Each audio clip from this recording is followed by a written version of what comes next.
Capítulo 2. O amor nunca falha, do livro Ame como se nunca tivesse sido ferido, de Jensen Franklin. Muitos cristãos hoje em dia não sabem como fazer suas famílias funcionarem. O corpo de Cristo está cheio de pais afastados de seus próprios filhos.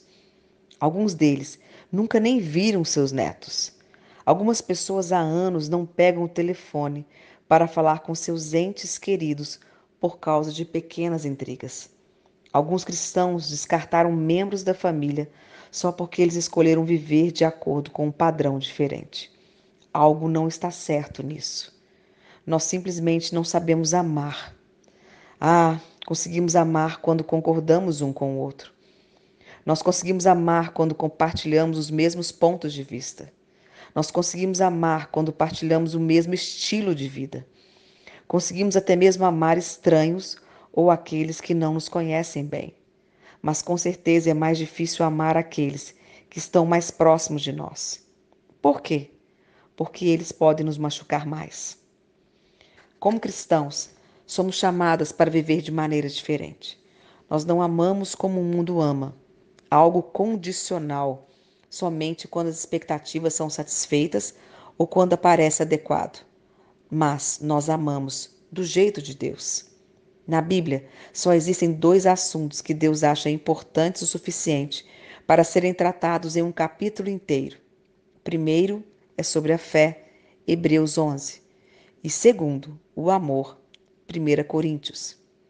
Evidentemente, Deus sente que o amor e a fé são tão importantes que devem ser verdades fundamentais em nossas vidas. Deus sabe que o amor é uma arma poderosa. Quando ele olha para o nosso mundo mantido em cativeiro pelo inimigo, ele sabe que a forma de lutar não é por meio de anjos, palavras proféticas ou adoração poderosa. Sua maior arma é o amor. O amor é bondoso. O amor não pensa o mal. O amor é persistente. O amor permanece. O amor não desiste. Você não consegue viver em amor antes de viver em perdão. Podemos até não concordar em tudo, mas se nos concentrarmos no sangue e no perdão de Jesus, podemos ter união. Podemos amar uns aos outros como Deus nos ama. Depois que Jesus ressuscitou dos mortos, ele procurou e encontrou seu discípulo Simão Pedro. Então ele perguntou por 3 vezes: Simão, você me ama? Na nossa língua, nós temos apenas uma palavra para amor.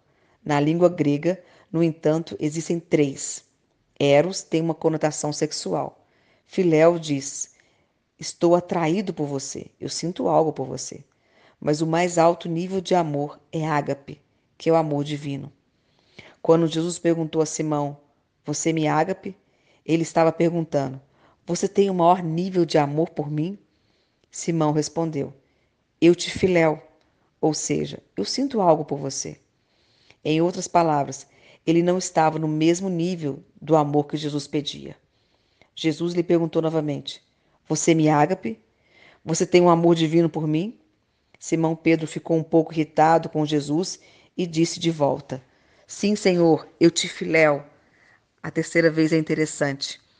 Jesus perguntou: Simão, você me filéu? Em outras palavras, Jesus lhe ofereceu o mais alto nível de amor. E quando ele percebeu que Simão Pedro não podia se igualar, ele o abaixou um pouco. Eu me pergunto, quantas coisas Deus faria por nós se subíssemos nosso amor por Ele em um nível maior?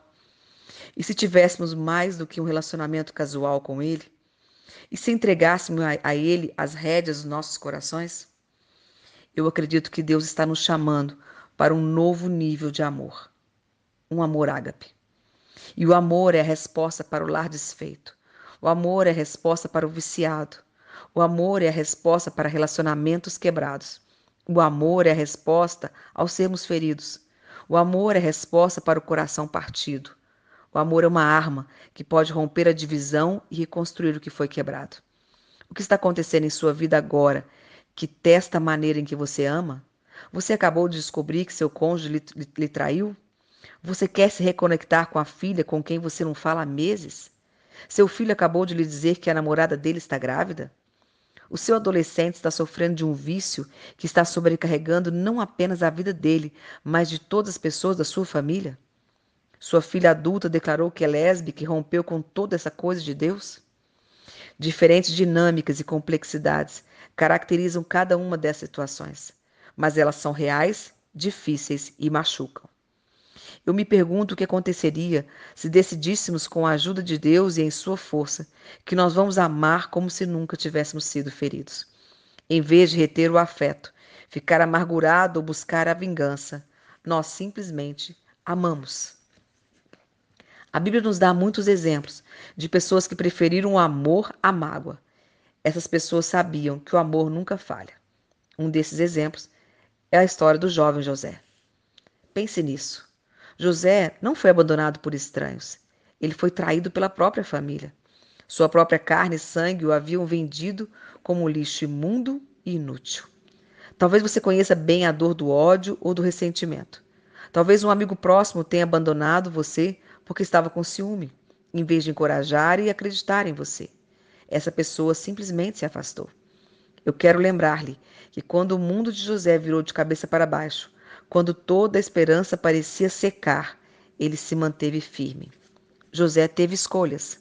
Ele poderia dar o troco pelo que eles fizeram ou amar como se nunca tivesse sido ferido.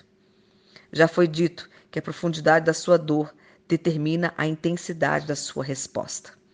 Quando você foi ferido, seu instinto provavelmente vai querer ferir de volta.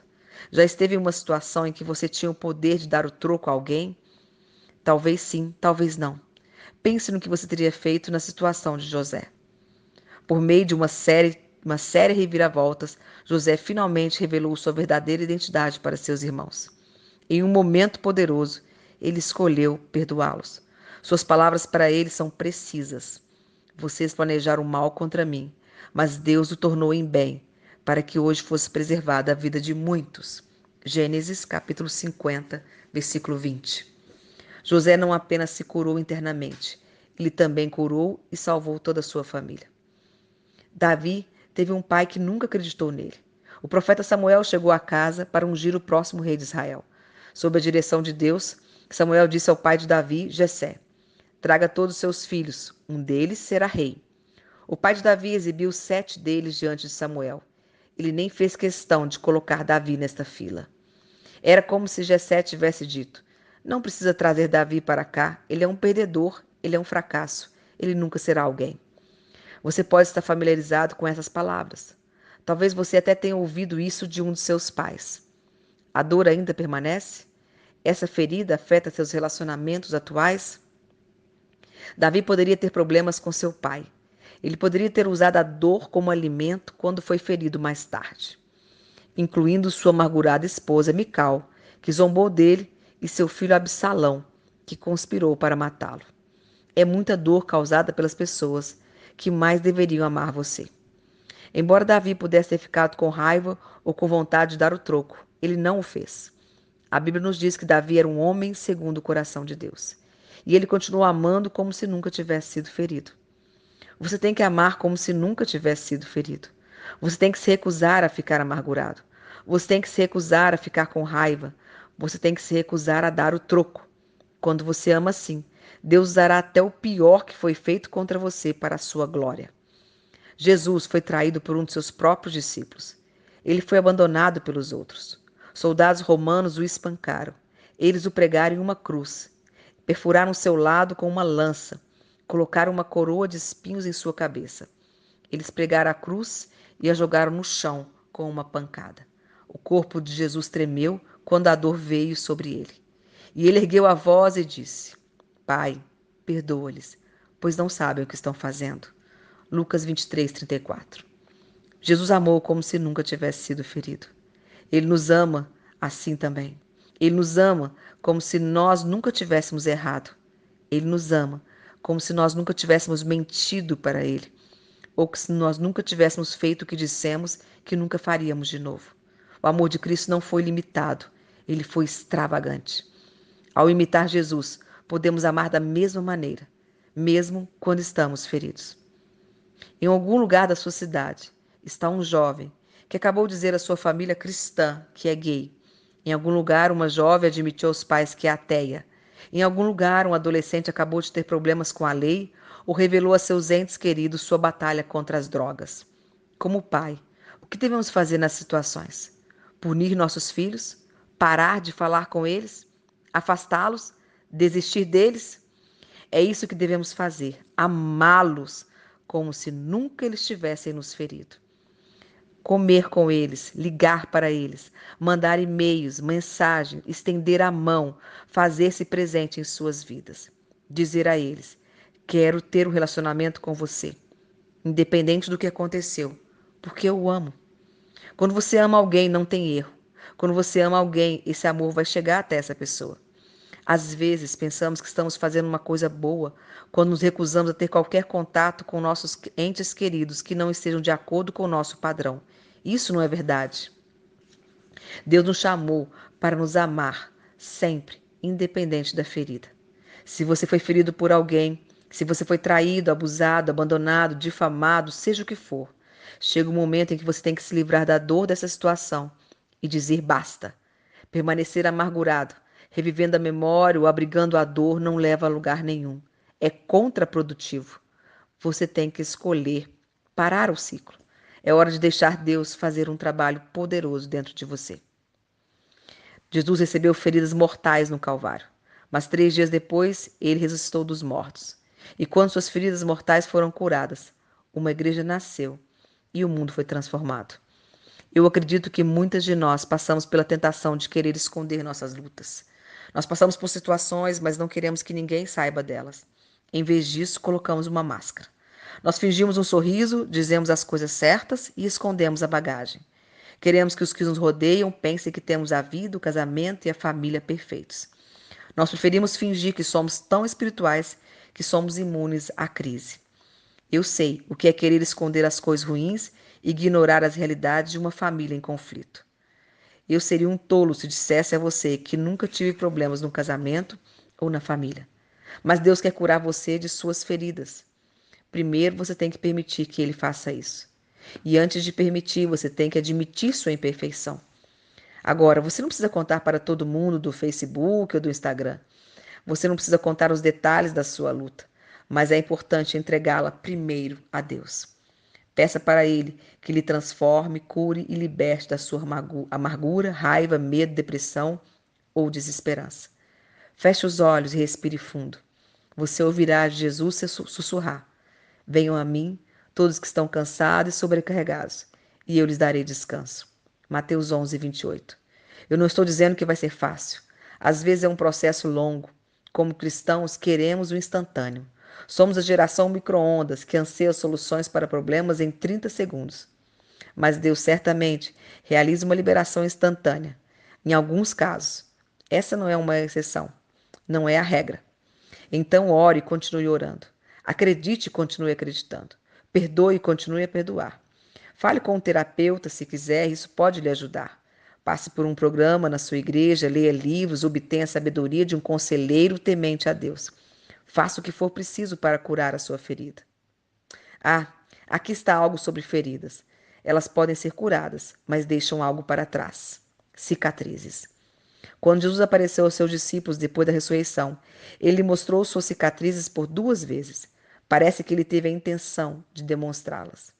Cicatrizes não são motivos de vergonha. Elas são um testemunho da capacidade de Deus para curar feridas mortais. Elas são lembretes do quão ruim era a situação na qual você esteve e como você venceu por intermédio de Cristo. Cicatrizes são a prova de que, embora o inimigo tenha tentado destruir você ou sua família, as armas forjadas contra você não prosperaram. As cicatrizes dizem: eu venci, eu alcancei o outro lado, eu estou curado. Deus lhe promete dias melhores à sua frente.